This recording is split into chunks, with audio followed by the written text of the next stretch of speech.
This is the Stream Hatchet 2022 report of the biggest trends, stories, and insights of streaming. Yearly hours watched across major live streaming platforms has decreased by 4.5 billion hours watched year over year, driven predominantly by Facebook gaming declines. Next one, it says the number of unique channels live streaming across all the major platforms is also down 14%, indicating some streamer burnout occurred in 2022.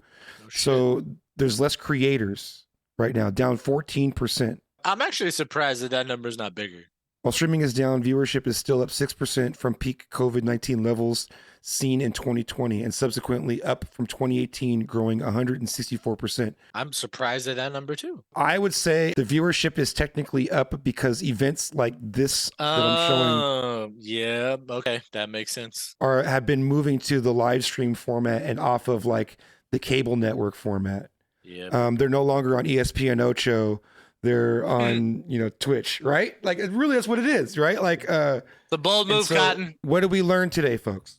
We learned that Twitch is still definitely the major market share. Yeah. For those who are like consuming live streams, those that want to go out and look for live streaming content, they're going to Twitch for that more than anywhere else. On the vast majority. Facebook. We learned Facebook is not the place people are going. Big L they're holding. That's a big old L, yeah. And then we also learned, because this is DJs not DJing, and we have to figure out where we fit in the whole picture of things. We learned that music viewership, the music category in general, is down 12% year over year. But the idea of consuming non-gaming content on Twitch has increased 6% and is up to 4.28 billion watch hours this year. That means that the idea of watching something on a live stream versus your television or a pre-recorded YouTube video is becoming more accepted outside of the gaming community. Right. It's old hat to the gamers. That's why it's dropping 8%, because it's just like this has been around for gamers. This is nothing new.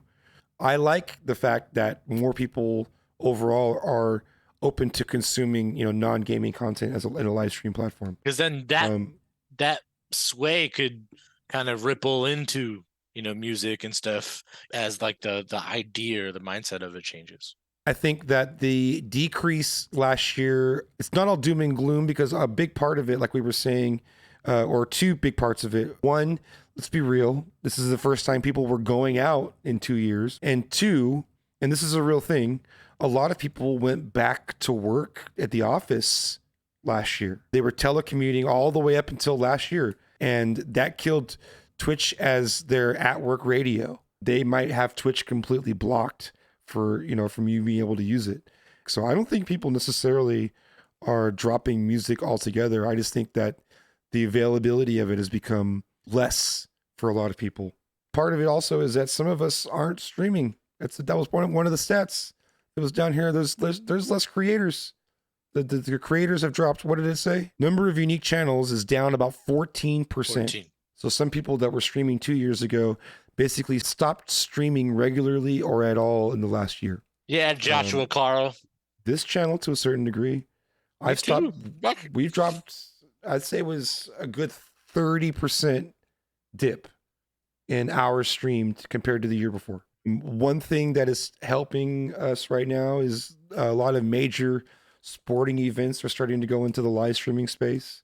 And I think that's going to continue to increase. And I think that's awesome, because that's the perfect place for it.